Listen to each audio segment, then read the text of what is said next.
Oh, it's good to be back again. Dr. James, Dr. Mike, weekly webinar. Mike, how's it going? I am surviving. Very good. That's all you can expect these days. You know, the times and all, 2020. Within this economy. I know. You know what? Eddie Van Halen died, I saw today. I was just like, man, 2020 sucks. This year blows. Folks, fun fact, I'm hosting Mike's sister's family. So Sonia and her husband Phil and their 2 adorable children are over. So I'm hanging out with the extended Israel family. It's so great. They're out here in Montana and we're having a grand old time. Damn. Yeah, pretty fun. All right. So Sonia might come in here and webinar bomb us at some point. We're live? She knows. Well, Phil knows. Sonia, I'm not sure. You got to remind her not to say stupid shit. Okay. As soon as she walks in, you got to be like, hey, this is recording in the cloud. I got the door closed, so hopefully that's enough deterrence. Okay, well, we'll pull up the old YouTubes. I got so much crap on it. Here we go. All right. Okie dokie. So let's have a go. I always save it when my face is on like a stupid frame. You see this? Yeah, so our first guy up is it's A, actually. That's it. And it's 1 day ago. A minus? A minus, is that it? Yeah, sure. I think so, yeah. All right, got it. He says, constant tension, legit or bro science? Bodybuilders have been talking about it for years, and I'm wondering whether there's merit to it. By constant tension, I mean, number 1, not locking out to keep tension on the muscle, and or 2, not letting the muscle be in a passive stretch, like not letting your biceps rest at the bottom when curling. Also, what about people cutting squat ROM to keep tension on the quads? So I'll start this off. The constant tension thing is a perennially debated thing. You sort of want 2 things to happen during a set. 1 is you want to accomplish a certain amount of mechanical work. 2, you want to reach a certain proximity to failure, both of which are important. So what you can do is bias these in one direction or another and get not the greatest results. So if you decide that you want to get all the mechanical tension you can, but going close to failure really feels bad, which it does, then what you can do is you can do a set of 10 in the curl by curling and then resting for a second or 2, and then curling and then resting and then curling and then resting. If you had done most of your curl sets before with relatively constant tension, such a set of 10 is going to be really a whole lot of reps in reserve. And while you do accomplish the mechanical work and write your little handy-dandy training notebook that you did a set of 10, really you didn't challenge the fastest twitch motor units, nor did you get a lot of metabolite sequestration, nor did you get a really good pump, because you didn't really push the muscle to its limits because you gave it so many breaks. So in order to not give the muscle an excessive number of breaks, what you don't want to do is start with more constant tension and over the course of your mesocycle, progress towards more and more breaks. Not a good idea. However, whatever tension you have imposed, whatever degree of constant tension or rest breaks you have imposed, if they're similar at the beginning of a mesocycle, accurately judging RIR there, adding reps and adding load and keeping the same amount of rest, roughly, means you are actually reducing your reps in reserve. Training is getting harder and is always appropriately hard, and no worries. This can be done with continuous constant tension. So for example, you unrack the leg press, you don't completely lock out, you pause just briefly at the bottom, maybe not even pause, you just gentle touch at the bottom, and when you get almost to failure, you rack. That's totally fine. Then your sets for that rest of that meso should all look like that, and then you have a really accurate gauge as to your RIR.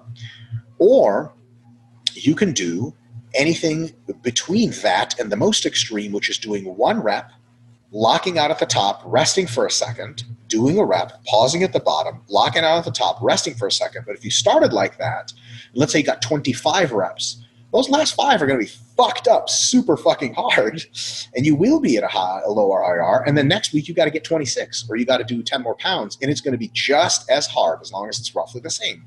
What I like to do in many of my sets, not everything is conducive to this, is do kind of a myoreps thing, where especially with like leg training with the leg press, Jared and I will do a set of roughly 10 to 12, And that's going to be in relatively constant tension style or just brief lockout.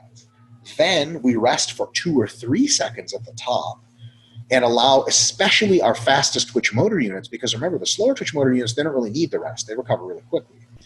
But the fastest twitch motor units do need the rest. And about 2 or 3 seconds later, we do another mini set of around 5 reps. 2 or 3 seconds rest again, and we do another mini set of 2 to 3 reps. We usually do 2 to 4 of those within a single quote-unquote set, which means that 3 sets of leg press later, we've approached failure and backed away 9 total times, 3 in each one, which isn't the equivalent of 9 working sets, but it sure as hell isn't 3. So it's more like 6. So the relationship there, the cool advantage there is like once you're locked in psychologically and ready to do a hard set, you got in the leg press, you set up your feet, you might as well just fucking go ham. And if you can take the rest pauses or the Maya reps, it's at the very least a time-saving strategy, and it's an easy way to get all that hypertrophy. What you don't want to do is fuck with a constant tension relationship to the breaks and needlessly fuck yourself over by purposefully resting so long that the set gets easier to do the same amount of tension, which means that if you really fuck up a set, you can do constant tension in week 1 and get 10 total reps. But then if you do rest breaks in week 2, you had better get like 15 fucking total reps, which is to say the end of the set should be just as low of an RIR. As long as that's the case, then constant tension works well, and breaks work also well, but you got to basically keep them similar week to week so that you know you're pushing yourself as hard and you know the tension and the metabolites and et cetera is scaling in a very small, predictable packets, not different every single time. Yeah, very good answer. I think the constant tension, as we see with the kind of the bodybuilding scene, I think is one of those like well-intentioned things for the wrong reason a lot of the times, where it's good in many ways, which is it gives you like a better mind-muscle connection because you can really focus on hitting the movement that the muscles that you're trying to hit within the movement itself, which is a very positive thing. Mm-hmm. Yeah. Then the burning sensation you get is a little bit exaggerated. So this is not to be confused with occlusion training, but just muscle contraction itself occludes the muscle. And sometimes when you go through the full range of motion, you get those little teeny breaks where it just allows a little bit of those metabolites to kind of leak out. And so when you do the kind of constant tension, like we'll say 90% ROM, like we're cutting off a little bit at the top and the bottom, you just get an exaggerated like pump and burn effect just because you're doing that. So in that sense, it's a good idea because you're like, okay, I'm trying to do something where I feel it in the muscle, it's burning, I'm getting like a crazy pump and I can like really mind muscle connection. So all those things are good. Sometimes it just becomes like needlessly difficult of a technique to maintain, track, or just be consistent with, I find. I still think that full range of motion is generally the better strategy. However, I think for advanced bodybuilders who might be dabbling a little bit more in crazy frequencies, here's a really simple example. If you want to train your triceps more, you can start exploring doing some of the more, I wish I had a better way of phrasing it. This is pissing me off. I don't want to like fall into saying constant tension, but you could use more partial range of motions in your chest pressing because they might overlap too much with your tricep training because you're trying to train triceps a little bit more frequently because you just can't cram all your tricep work into one session. That would be an example where I'd say, okay, that's a good justification for it. But if you're just doing that for its own sake, I think it's silly. If you don't need to do it because you don't need more tricep training, then I think it's silly. It looks like Mike wanted to chime in on that one. James, can you tell my sister that those sounds are inadmissible on broadcast? Sorry, the bathroom is right here, and I think they're doing bathroom time. So, yeah, sorry. Suffering child sounds. Okay. Yeah, I think we beat that one to death. Just to make sure we answer the whole thing, let's see. And like, sorry, on that same question, the squats is a good example where if you try and cut off a little bit of the range of motion, you'll feel your quads burning a little bit more. And some people have, like if you ever watch Chad Wesley Smith do squats for higher reps, and by higher, I mean like more than 5, he'll do more of a just like a constant like tempo style. And it's just easier for him to do it that way. And it's just a personal preference.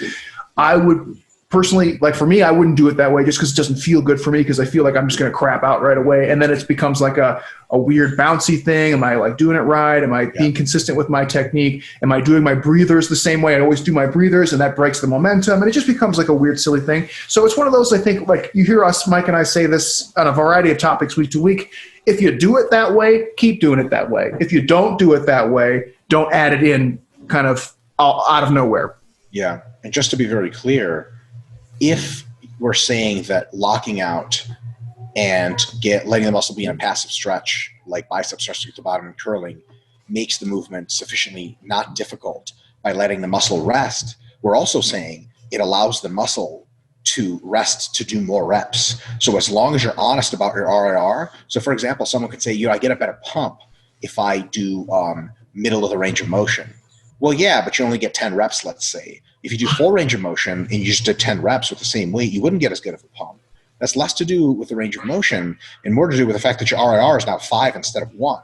If you actually took the time to rest, at the bottom a little bit and rest at the top a little bit, and you truly pushed it close to failure, your pump would be unreal. And I ask anyone, to try this at home.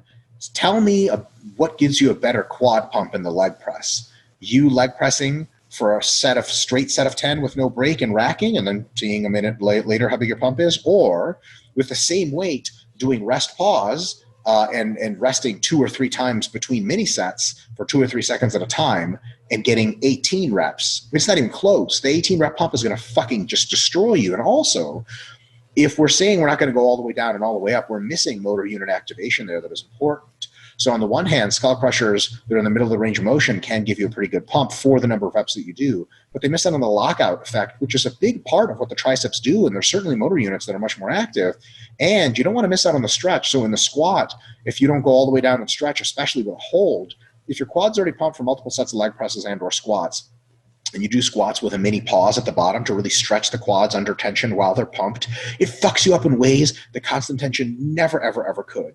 And most of the people that do constant tension, to be completely honest, are just trying to avoid that. They're avoiding the work and they're avoiding the pain.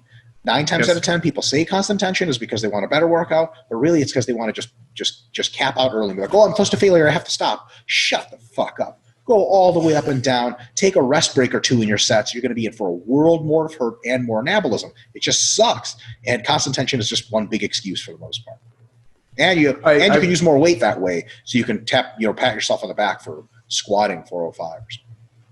I very much agree. Hey, Mike, real quick, I turned the gain down on my microphone. How's my sound right now? I'm trying to eliminate some of the background. Fine to me. Sounds okay? Mm-hmm. Okay. I'm trying to just the gain, like the more the gain is up, the more it just picks up. Sure.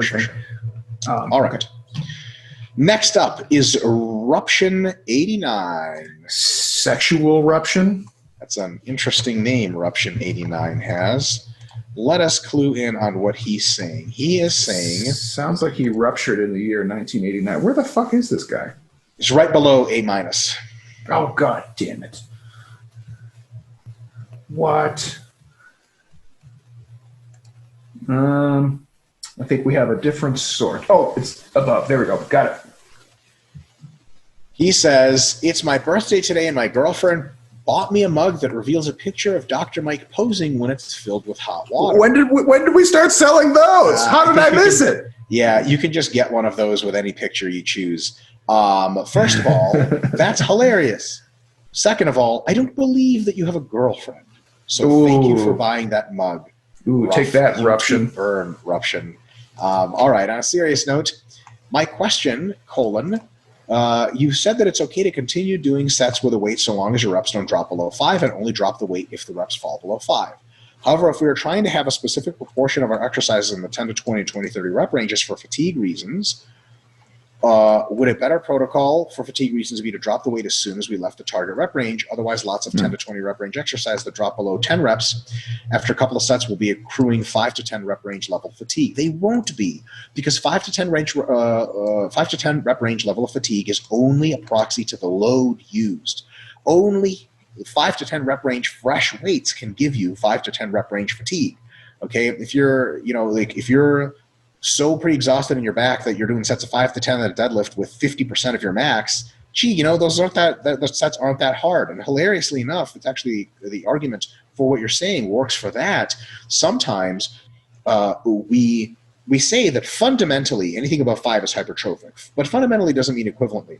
If you're using lat pull downs to try to drive a lot of volume for your intermediate and slow twitch fibers, and you're trying to get a big pump, once you get below like 10 reps, yeah, the tension's accruing and it's fine. It's a fine set. It could probably be better if you just drop the weight and still hit sets of like 15 or whatever. So for that reason, maybe sometimes we can follow the advice of still staying in the rep range.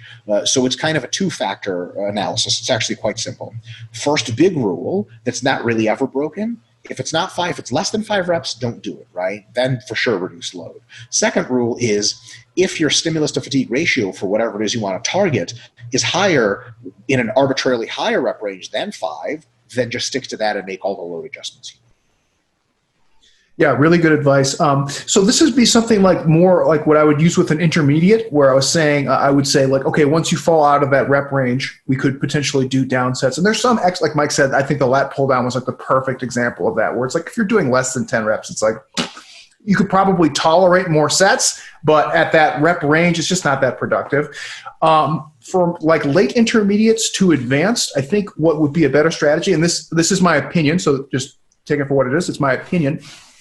Once you kind of fall out of your rep range, whatever it is, assuming that you started maybe midway and then worked your way out, what I would generally do for myself or other people is just move on to a new exercise for that muscle group at that point.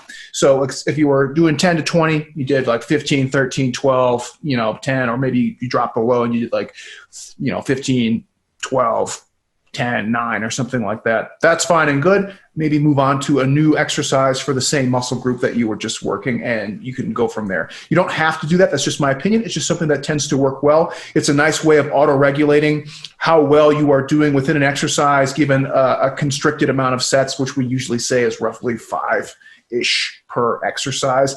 And just as an anecdote, I'm not saying this is the way that you should do it, but in my experience, that's really tends to work really well for me and for a lot of other more advanced lifters, where it just doesn't seem to benefit you doing like, 8 sets of the same exercise. Once you are a late intermediate or an advanced person, it's probably better to have a little bit more intra-session variation. And that's a good way of kind of checking that. So you don't have to span the entire range. You don't have to start at 20 and work your way down. But once you kind of get out of the range that you're working in, instead of doing a down sets, maybe move on to a new exercise. Next up, Majid Markul, right below Ruption 89. We have a different sort going. Oh, I found it. Got it. Oh, it's a long one. Holy shnikes. It's not as long as it looks. Oh, there's only the top parts really a question. He says, "Hi, doctors. In the last year, I saw a couple of videos uploaded by Jeff Nipper, Jeremy F. Wait. Oh, shit. He had 2 questions. God. There it is. The TLDR one. Yep. This one? Yep. Oh, where were you looking? Mine's sorted. He's number 3. What was the? I just didn't see that question in this one. Hi, doctors. In the last year, I saw a couple of videos. Sorry, I'm stupid. No worries. Got it. Good to go? Good to go. My bad. By Jeff Nipper, Jeremy Ethier, and Greg Doucette, which explain how it's possible to lose fat and gain muscle while in a small caloric deficit, 0.5 to 1% body weight loss each week. That is not a small caloric deficit. That is a meaningful, large caloric deficit. Productive. Okay, 1% a week is fucking super high, and 0.5 is moderate. So, okay. They said this is possible if you're eating enough protein, 4 to 5 meals a day, you're training hard enough at least 2 times per muscle group per week, and there's progressive overload. And 3, if you're either beginner, obesity trained, or anabolic steroids, or sub-optimized trainee. Sorry, this is killing me. This is no fault of your own, Majid. But this is something that we've been saying for years, just put it in a slightly different way. This is like when you are new to diet or new to reasonably good evidence-based training, can you recomp? Yes. This is like, so, or if, anabolic steroids, all these things, right? Like, so if you're a noob to either diet or exercise, can you gain muscle and lose fat at the same time? Yes. This is unanimous, almost unanimous within the evidence-based community. Those who consider themselves intermediate advanced but in reality have not been training eating properly. In addition to that, Greg Doucette recently released a video where he compares cutting/bulking with main gaining. I like gaintaining better. Gaintaining's better. Gaintaining is way better. See below for a quick summary of what he said if you've forgotten or have not seen the video. If you just assume I've never seen any of Greg Doucette's videos, it's probably for the best. In short, Greg recommends to first slowly cut. That's not a slow cut. That's not slow. It's like a normal, a hard very cut. normal. Using the principles above until you reach a desired body fat percent that looks good on you. After that, you may gain. What's fast at that point?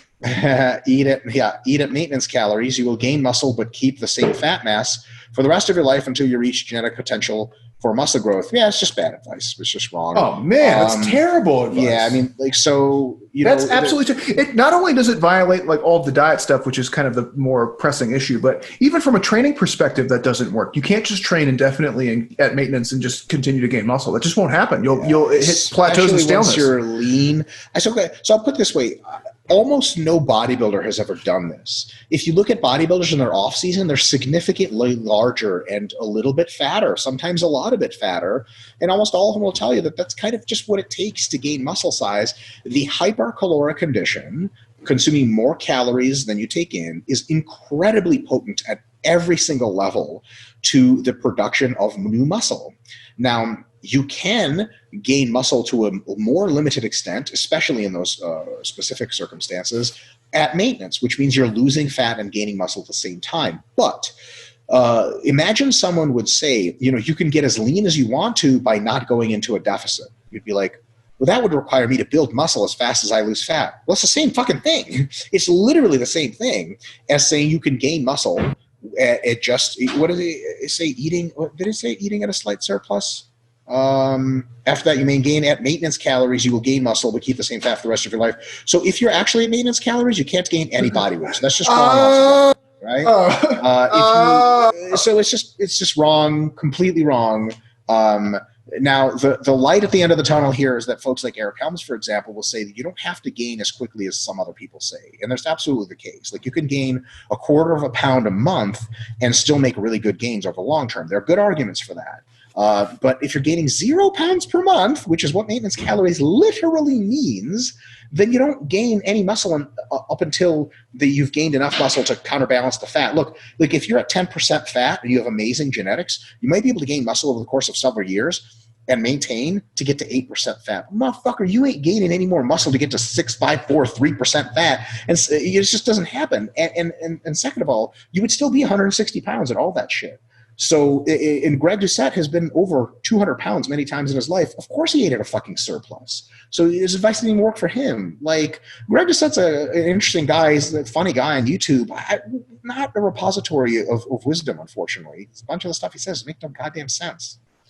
Yeah, not to dismiss our question asker here, Majid, but my friend, this is just total nonsense. Yeah. So the key here is just throw that in the trash. Yeah. So he says, my questions, number one, what are your thoughts on slowly cutting and gaining compared to cycling between bulking and cutting phase, especially for natural intermediate lifters who simply want to have good physique without competing? We covered that. So it doesn't work as well. It works fine, but you will just look meh and you'll never be jacked compared to what you could have been. And then number two, from the examples Greg mentioned, gaining indirectly implies that you can actually gain muscle in a maintenance while keeping almost the same mass of fat. In other words, you are gaining weight in a maintenance diet when you're supposed to. If you are a beginner. Wait, hold up. No. Majid figured it out. He goes, when you're supposed to stay the same weight, but doesn't that violate the laws of thermodynamics? What I mean? Yes. You are. Exactly. Yes. It's only for beginners. It does not apply to anyone intermediate or above. Yeah. Sorry, folks. All right. That one to death. So anyway, always great advice from Coach Greg, our favorite doctor, whatever the hell he says. Train harder than last time. Oh, he's a gem. All right. Let's see. Stunad. So focus Stunad. Who's up next? We got my little handy dandy thing. KJ. Should be right below there, James, unless we're working off completely. We're looking at a different thing, so I have to do a little. It. KJ. If I don't find, got it. All right. If you want to learn skills like doing more pistol squats, becoming better at ring dips, and other more stabilizing movements that you don't fail on the perceived muscle, then how do you implement that on top of your bodybuilding routine? Do you add this to your volume or partially replace it with it. Which you have to partially replace it because it still taxes the muscle. Easiest question we'll answer all day. James?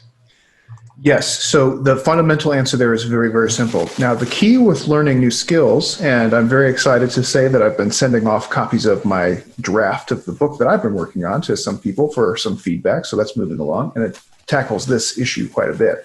What we find is that learning new skills is largely a matter of increasing your exposure to those skills in very, very small doses and tailoring the intensity to your individual needs. So kind of making it as hard as it can be given your abilities and kind of slightly pushing you a little bit harder so you can kind of be in that flow state of challenging intensity, The problem with that model is that it doesn't meld with hypertrophy training all that well because there's too much overlapping exposures comparatively with your overload training of the muscle groups that you're training per week. So for example, pistol squats, you would benefit massively from spending 5 to 10 minutes working on pistol squats anywhere between 2 to 5 times per week. And that would be a massive, massive improvement in your technique. However, that would also be a huge pain in your ass, literally in this case, if you are training legs anywhere between 2 or 3 times per week, depending on your size and training age and all that stuff. So in that case, the fatigue from like a squat session would directly impede your learning ability in any of those technique sessions and So it's a definite difficult thing to juggle because motor learning is directly inhibited by fatigue, and your ability to express things like technique is inhibited by fatigue. Consolidating motor memory, inhibited by fatigue, you name it. It conflicts on many levels. So generally, you want to, anytime that you're trying to work on those new skills, you want to be in a pretty fresh state of preparedness, and you want to basically keep them short and increase your exposures per week. So you don't want to spend an hour practicing ring dips is the idea here. You want to spend like 5 or 10 minutes practicing ring dips and then doing that multiple times per week rather than crushing yourself on a bench day and then crushing yourself on a ring dips day and then crushing yourself on your incline bench day and then repeating that process over and over again. So keep the exposures small and frequent. Boom. Next up is Nichols. I saw Nichols earlier. Ha, got it. All right. Is there any benefits using curcumin, other adaptogens, or sedatives during deloads or post-workout to get baseline fitness quicker and reduce cortisol? What about to drop diet fatigue instead of doing long-winded maintenance phases, 2/3 to 1.5 of preceding fat loss phase? So just real quick, curcumin probably does a whole lot. Right. Curcumin probably does a whole lot of nothing. Adaptogens is not a real scientifically verified thing. It's just a term some folks made up to try to sell supplements. And unfortunately, that's like evolutiongens. Yeah. Sedatives are really powerful drugs you shouldn't take without a doctor's prescription, and it's by no means clear that they reduce fatigue overall more than just relaxing watching TV. So, no, I'd have to say it. I wouldn't invest in such a strategy. Absolutely not. So the sedatives might facilitate recovery activities, but it doesn't actually promote recovery in any different way, like Mike said, from just doing a good job on your own lifestyle stuff. This is one of those things, and Nichols, I'm not trying to bag on you here too much, but this is one of those questions which basically says, what's the magic pill that lets me circumvent like X, Y, and Z thing that I don't want to do? And the reality is like all of those things are stupid. Don't waste your time with those. What you should be focusing on is doing a good job with your training, doing a good job with your nutrition, and a good job with like your lifestyle, your sleep hygiene, your stress management, all that stuff. That's going to go a bajillion times further than trying to find some quick fix supplement that's going to do diddly dick. And you're not wrong for asking that. This is like a very common theme that we get all the time, but just keep that in mind. This is like a prototypical question like, hey, what's this magic supplement? Well, it's nothing. It's just snake oil. All right. What was that last question? Say what? What was the last thing he was asking? Was that a separate question or just was that time? I have no idea. He was going to use these things to drop fatigue faster, to drop diet fatigue, which is also. Oh, rather than doing like a maintenance phase. Ah, I see. Yeah, no. Well, there's also the problem that you have with like metabolic adaptations, which sometimes are just a time series event, which just takes a little bit of time to fix, which, something like a sedative has nothing to do with. All right, Pico Rodriguez. right below Nichols in my book. This might be one where if I don't find it within, I sorted by top whatever. Oh, trippy. So did I. And I removed that thing that Milo told me to get. Because we were doing the same for a while. But. You know, if I don't find it within like 5 seconds, I'm just going to have you do the screen share so we're not wasting time. And somebody's name is MV. Very funny. I like it. All right, I can't find it, so Mike, why don't you go ahead and screen share? Yes. Hope you don't have any porno. Yeah, I usually do. All right. Pico Rodriguez. Can you see it? Yep. Martin Berkan has changed his RPT routine to doing as many sets of 5 as possible with 9 RM. Never to failure. Terminate sequence. What? Less. What? Ah! Terminate sequence. When the last set leaves you with 1 rep in the tank, stop early, then too late. Is this a good strategy for adding size? To be honest, it's fine. It's fine for a workout. What is it achieving for those who don't understand programming? Nothing. Is this junk volume? It might be. There's really no way to tell. But it's an interesting but seemingly quite random autoregulatory strategy. So, you know, for many people, it would result in a pretty decent stimulus. But I would say there are more logical ways to program, and it sounds like Martin Berkan would try some shit like that. But I bet he's real confident this is the ultimate way to train, because he usually is. Why 9 RM? Why 9? That seems like a strange. You just don't know math, James. I don't know shit. All right. Yeah, it's just so right off the bat. I mean, you can evaluate it for yourself, right? So you're always doing sets that are roughly 4 from fail. You know. Does that seem like a good way of doing progressive overload right off the top? Probably not. Yeah, it's fine. So he goes from 4 to fail to 1 to fail. So okay, to be a little technical, it is a strategy to regulate intra-session volume. But it's not really clear that intra-session volume is regulated in any meaningful way with results to your volume landmarks, by, like starting at a 4 RIR and ending at a 1 RIR. For some people, that would be perfect. For some, it wouldn't be enough volume because they fatigue really fast. And for other people, it would be like an infinite amount of volume that really fucking just sucks. It is, you know, slower twitch people would be able to crank that longer, and they probably have, you know, more tolerance for within session volume.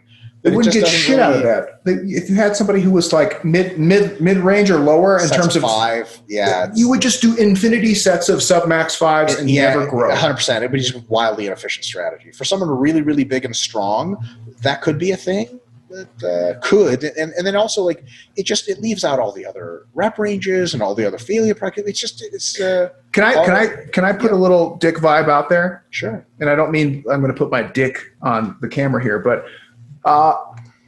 Congratulations. You figured out that doing anything above 5 reps sucks. You know what I mean? It's like, fuck off. Get out of here with that shit. Yes, doing sets of 10 sucks. Doing 10 sets of 15 sucks, right? Like, do you think this is like some magic way of like not having to do the things that are hard?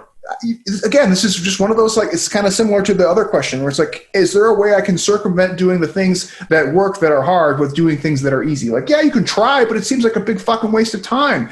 And I'm not trying to shit on anybody, the question asker or the reference point here, but it's just one of those things. Like, Mike and I have seen this 1,000 times. I feel like I'm turning into Dr. Stone. The more and older I get, it's like, no, I've seen this. That's the reality. Is like you see this packaged so many different ways, so many different times, in so many different contexts. Where it's like, yes, doing sets of 5 feels good because it's easy and you get to lift a relatively heavy amount of weight, right? But what we found is that it's maybe not the best for hypertrophy. And if you want to get probably the best hypertrophy results, you're probably going to be doing somewhere between 5 and 10, 10 to 20, 20 to 30, kind of cycled throughout the year. And guess what? Sometimes it fucking sucks. Sometimes you're out of breath and you're tired and you're exhausted. Yeah. Shut the fuck up. Like, if this is what you signed up for, right? If you want to just be like a fake power lifter and do sets of 5, sub max all the time, be my guest. Yeah, it also depends on how long you rest. If you rest long enough, your workout could last damn near forever. So. Yeah. So I'm not trying to yell. I don't remember who asked that question. Was it Nichols or somebody else? It was, what's his name? God damn it. Pico Rodriguez. Pico. And I'm not conveying my anger at you. It's just one of these things where like I said, Mike and I have seen the same idea where it's like, here's the easy way to get the same results. It's like, no, it's just the easy way and get the easy results. That's a really good way to put it. All right. Darren Hawkins is up next. You want me to throw him on the screen again, James? Please. Darren Hawkins says, this is amazing. James, you're going to die. I'm having a rough one tonight. No, this is a rough one for James. Kinobody said, that's already bad. And it gets worse. If you're a fighter, you should focus on getting a 315-pound overhead press. What? As you would destroy your opponent. What? Your punches would be extremely dangerous and explosive. No one who is equally skilled would come close to your performance unless they took you down. Whatever. Do you agree, and how could you achieve that? Apparently, James has a lot of experience with fighters. No, he doesn't. Oh, my God, this is like blowing my mind. No, he fucking doesn't. I don't know. Maybe he does. And sport-specific stuff. I'm not sure what sport he played. Is this a worthy goal? So I'll answer this for real, and then we'll let James tear it to shreds. So first of all, as a fighter, one of your priorities should be getting as strong as possible in the pushing musculature, which can include the overhead press. Strong as possible, because the stronger you are in the overhead press and the incline bench and the flat bench and other related movements, the more force you can impart to your opponent, the less your fist slows down when it hits their head and their ribs, and then the more damage you can elicit, and thus you can win more. I'll tell you, the only golden gem you get out of this is being stronger is always better. Now, in order to focus on getting a 350-pound overhead press, I'll tell you this, Kinobody does not have a 350-pound overhead press, and likely never will. Cocky statement, I have a 300-pound overhead press, 315-pound overhead press, but it's spent so long trying to get one that I don't know how to box. So, there's only so much. So fighters should spend most of their time on the technical, tactical, and endurance of training around fighting. And then some should be focused on trying to get a whole body strength. A small fraction of that should be in overhead press strength. But that whole idea of retooling your entire training to try to get a 315 overhead press. So I tell you this, John Jones biomechanically will never overhead press 315. Maybe if you really gassed him up, the Polish Hammer might be able to do that after 3 or 4 years of training. But that would be 3 or 4 years of training where you fuck his fight training in the ass to get him to basically turn into Zadrunas Savickas. So. I don't think Francis Ngannou, who has the highest recorded punching force ever recorded, could do a 315-pound overhead press. So what does that tell you? So, yeah, I don't know how exactly the Kinobody guy said that. I think maybe it's including like push presses, jerks, maybe kind of clumping those in there. The grain of truth is you want to get fucking strong as a fighter. The 315 is the focus, is nothing that, if you're a fighter and you can overhead press 315, why not go for 4 or 5 at that point? It's a very arbitrary number. So. Yeah, great answer. So my outrage was not at you, Darren Hawkins. This is actually a very legitimate question, and I'm glad you asked it. And the reality here is this, right? What we have found in the literature in all sports, and this would include combat sports, it seems that getting stronger always seems to pay very large dividends. Now, the conflict arises where you have to do a cost-benefit analysis of saying every increment of strength that you gain is going to cost you time, effort, recoverability, focus, training, just fatigue, limited resources, right? And so at some point, those gains start slowing down, normal. As all people with their training age goes up, their gains will start going down.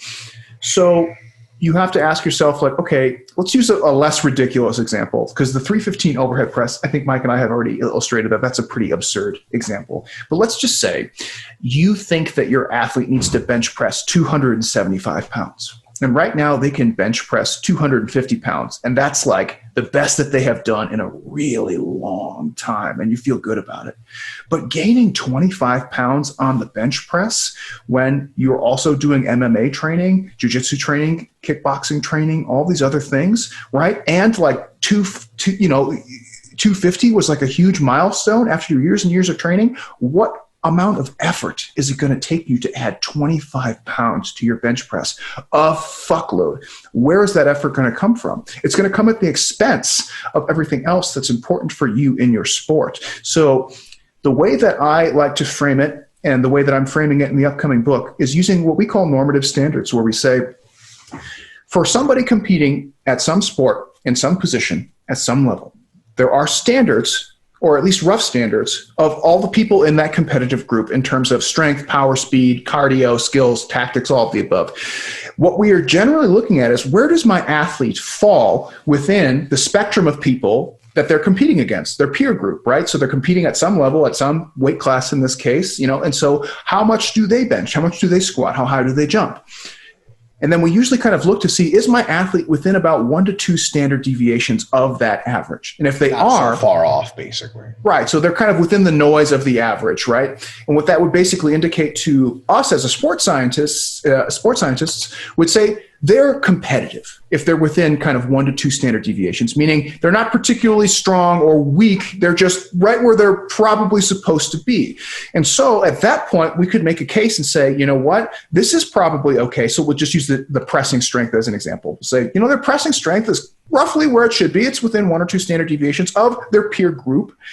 Is there anything else that needs to be looked at? And we might look at their skills, and we might talk to their BJJ coaches or their kickboxing or their MMA specific coaches. And they might say, dude, this guy sucks ass against the fence. He has no takedown defense. He's got no clinch defense. He always gets turned, pushed down, single leg taken down. And you say, wow, okay, so based on the coach's feedback, we've identified that this is a particular skill and tactics set that is below average based on the coaches and the coach's eye. And we can say, you know what, we don't need to spend a ton of time trying to get my overhead pressing strength from a competitive level to an above competitive level, which would be 2 standard deviations or more above the average. Bigger holes in your other part of when you have other things that are worth your time. And so the people are exploiting and winning against you. Exactly. So again, like Mike and I will, I think, and I don't want to speak for Mike, but I feel like I know you well enough where I think if the question is, should I be stronger? Our heart would always say yes. Totally. But the sports scientist up here would say, is there anything else that's causing you to lose more or win, or not win as much as you could? And that's probably where we should point our focus, I think. So getting back to the original question, 315 overhead press, ridiculous. There's no one in MMA or combat sports can do that. I've seen Dr. Mike press 300 for like 1 or 2, and this was like years ago. So I'm sure you're way stronger than that now.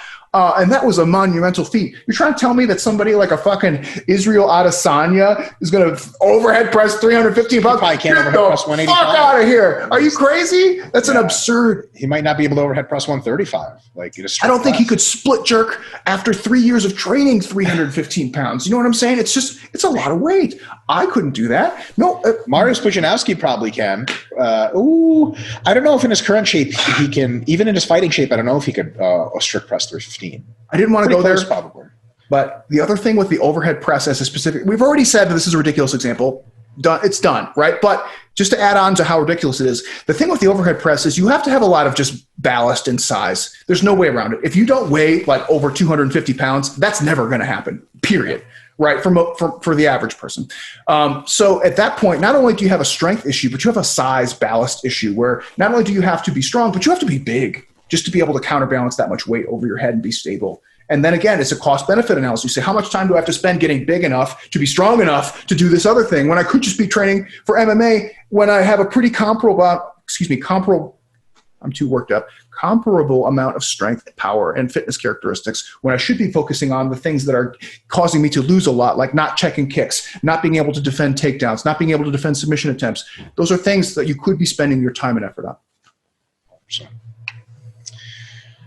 Next up, I'll screen share is... Oh, I'm sorry. Oh, I'm sorry. Nope, I did it instinctively, but you should do it. Is Alejandro Mayofret. He says, or asks rather, when people recommend a number of hours of sleeping per day, do they recommend to be consecutive throughout the night, or can you sleep a nap in order to reach enough time for the day? I guess the answer is related to sleeping phases, but I don't really know. Thank you for your attention, docs. James, knock it out. when the recommendations are meant to be interpreted as a sleep opportunity, meaning you don't have to necessarily sleep 8 hours continuously. You just had 8 hours worth of opportunity to sleep. And that is expected to be somewhat intermittent. But the problem would be, right, if you only gave yourself 5 hours of sleep opportunity. That's when you're going to start to run into like chronic problems. So when it's under the opportunity recommendations, meaning maybe you only actually slept for 5 hours and then you kind of laid around for 3 hours, that's okay. That's factored into that recommendation. If you only give yourself 5 hours of sleep opportunity, and that means you got maybe 3 hours of sleep and 2 hours of tossing and turning, that's less good. Excuse me. Ideally, you want as long of a contiguous interval as possible. Spreading it out is not as good, but still better than just getting less than the total. Absolutely. All right. Next up is Earth Savior, finally. Captain Planet Earth Savior. Yeah. He says, a very good question. What should we do if a machine in the gym is out of order using during a mesocycle? For example, I program hack squats, so it's making great progress and feeling a lot in the quads. However, now both the hack squat and leg press, my second choice is out of order. Oh, man. Would it be best to introduce something like a Smith machine squat, or should I play it safe with a leg extension? I feel the issue is more pressing as I'm currently going through a cut. Great question. Easy answer. You want to pick an exercise that replicates the biomechanics and the muscle targeting as much as possible. You just do your best, which literally means, like in that case, yeah, Smith machine feet forward squat is the next best thing probably. And then just do that and start with a little bit lower RIR, start with a little bit lower load to feel it out. Same rep range, which means totally different weights, but same rep range. And then just fucking crank it. And then after a while, the other machines will free up. No big deal. And by the way, this exact same answer, if you're traveling and you have like a routine that you're trying to hit, and it's like James and I travel all the time. Used to before COVID, we will again after. And we go to a bunch of different gyms in the UK, Australia, Ireland, etc. We show up to a gym, we find the machines or implements that most closely estimate or approximate what it is we need biomechanically, and then we select a weight while warming up that is going to get us in the target rep range, and we fucking go to whatever RIR we need to. Boom, that's it. And honestly, like if you train literally like that all the time, where you never use the same machine 1 week in a row, like you only lose like 10% of your max gain potential, which is to say like the amount of protein synthesis in every workout is 90% of what it would be or something. Like it's fucking great workout. You can fucking grow. Tons of bodybuilders train this all the time and they grow to be the biggest in the world. So it's a small matter. Now I will say, if you start getting on the Smith machine squat and you do it 2 or 3 sessions in a row, and it starts to feel really good, the SFR is really good, and the leg press and hack squat are fixed, and they're ready, don't just go right back to them. Stay with that Smith machine feet forward squat while the going is good, and then go back to those other machines later.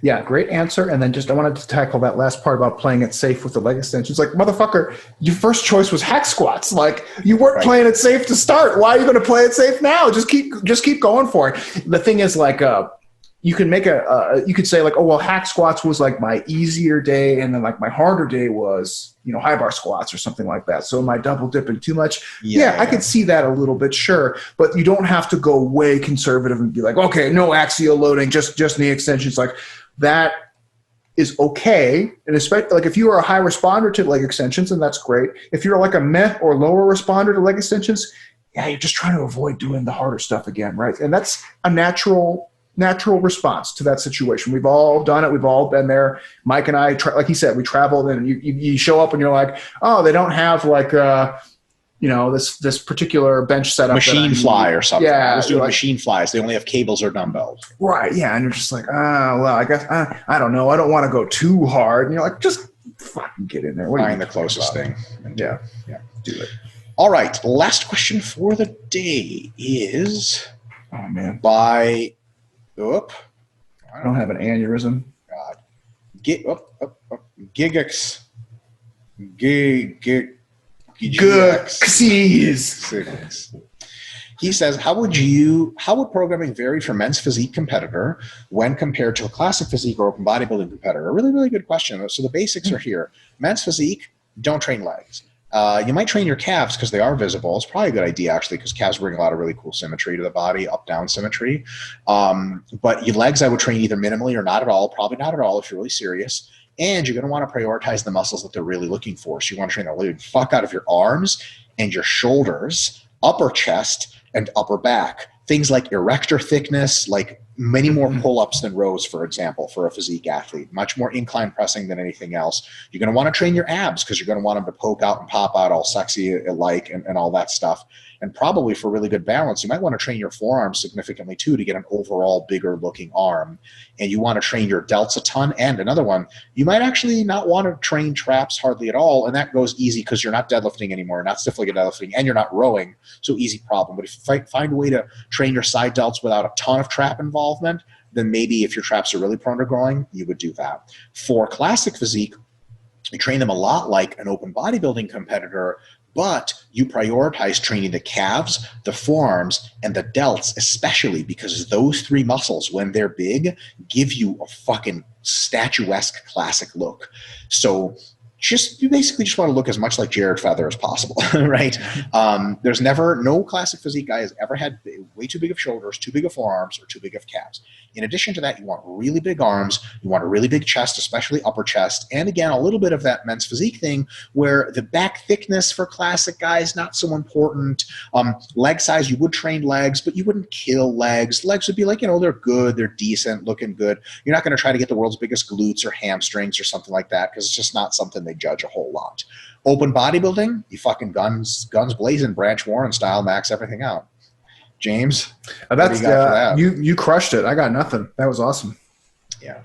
So that's, people say like, oh, classic physique or men's physique, the training is more pansy-like. Well, once you remove a shitload of leg work and a shitload of rowing, yeah, it's easier. It's just easier training, but it's a cool look. And I got tons of respect. We both have tons of respect for those guys. At the end of the day, all we do is arbitrary anyway. It's all for fun. And these are the guys looking fucking like statues, like fucking word up, It's fucking sweet that there's people that do that. And, remember, like, I think people get, like, I used to be like this. I stopped a while ago. You judge people for, like, the gym is some kind of manhood test. And you're like, if you don't train legs, you suck. Like, what the fuck are we supposed to be training? Like, training legs is fun. It's really rewarding. But if it's not your thing, who gives a shit? Like, yeah, that's like saying, pussy, like, really? You don't eat hot dogs? You're a fucking pussy. Right, like, it sucks. It's so funny because I know a bunch of fighters that don't train legs. You're going to call them a pussy? You know what I mean? Like, probably not to their face anyway. So it's good when training is goal-specific to try to look, feel a certain way that you like, and not ego-specific to try to, like, justify your existence. And look, if that's what training is to you, look, welcome to the club. Just maybe don't judge other people by it. I know it's a random offshoot, but a lot of times the physique guys get flack for being pussies or whatever. It's like, well, look, if the reason you train physique is because in your heart of hearts you want to be a bodybuilder, but you're too big of a pussy to train legs, accurate. But it's probably not the case. You just want to look fucking sweet, look like a superhero. Like, who doesn't want to look like Captain America? Yeah, totally. And it's just different strokes for different folks. Like, don't impose like your value set on someone else. Like, they don't share the same values that you do. So you getting all pissed off about it's not going to help you or them. So just back the fuck off. Boom. All right. Is that it for this week? That's it for this week. We had some good ones on there. We always do, but I thought those were definitely some interesting ones. Let's see what's coming up. I recorded another episode of James Does Sports. Really, it was more of a quick one. I'm trying to get back into the routine, so I just had to like shoot one off, get one going. Daniel Hacker was the winner this week. I focused on a kind of a training age related to tennis question. We didn't get into too much tennis specific stuff, but it was kind of, I thought, an interesting question that comes up a lot in sports. So that should be coming up soon. Dr. Mike, you got any cool, interesting videos coming out or anything fun? Oh, I'm sure. Guys, I don't want to make too big of a deal of this, but Scott, our video guy, and I, we record videos considerably in advance because we're trying to build a buffer of like an infinite number of videos to release eventually. We only release like 3 or 4 videos a week. I'm not going to tell you how many we record a week, but it's more than that. So right now, the work I'm doing on scoping out future videos and making PowerPoints for them is so far ahead of the videos that we've released that unless I have a stroke and can't speak or something, I can pretty much promise you really, really high quality content with multiple series addressing various problems in hypertrophy training, strength training, nutrition, and stuff like that for the next 3 years. And then we're adding videos to that all the time. So we have videos coming every week. You can guaranteed 3 videos at least on RP strength, in depth, super detailed. It's coming. In addition to that, we're releasing all the RP Plus stuff slowly on YouTube. So one tip, actually, check the playlists independently of just the videos that come out, because some of the more boring playlists, the entire courses we have on RP Plus, our video guy just uploads them straight up, and there's no notification. So check the playlists, especially the recently added ones, and you're going to find entire courses that you didn't even know existed currently on the RP YouTube. So give it a look. That's really cool. One last one to add is that we're going to be doing an audiobook version of How Much Should I Train? And we're going to do a bit of a hybrid where we're going to do the normal audiobook stuff, and then we're also going to be tackling just like Dr. Mike and Dr. James kind of bullshit insights that we've kind of accumulated over the years after we introduced questions them. And stuff. Yeah. And then, we'll do like a fact kind of thing too. And I've already compiled a lot of fun topics and frequently asked questions. But if there are any fact type questions that you guys would like to see answered in the audiobook version coming up, go ahead and drop them into the comments, and I'll try and pick them out and put them on my list as we go. Even if we might not talk about it during the webinar, but I'll try and at least pick them up and write them down and make a note if there are volume landmark specific questions you guys want answered for that audiobook to be coming out later on. I think that's it for this week. So I think Dr. Mike and Dr. James here are going to be signing off. I'm going to hang out with Dr. Mike's family behind his back. You playing the foosball behind my back. And I think we're going to sign off. So make sure you guys subscribe to the YouTube channel and enjoy all that content, baby. We're rolling. All right. See you next time. Peace.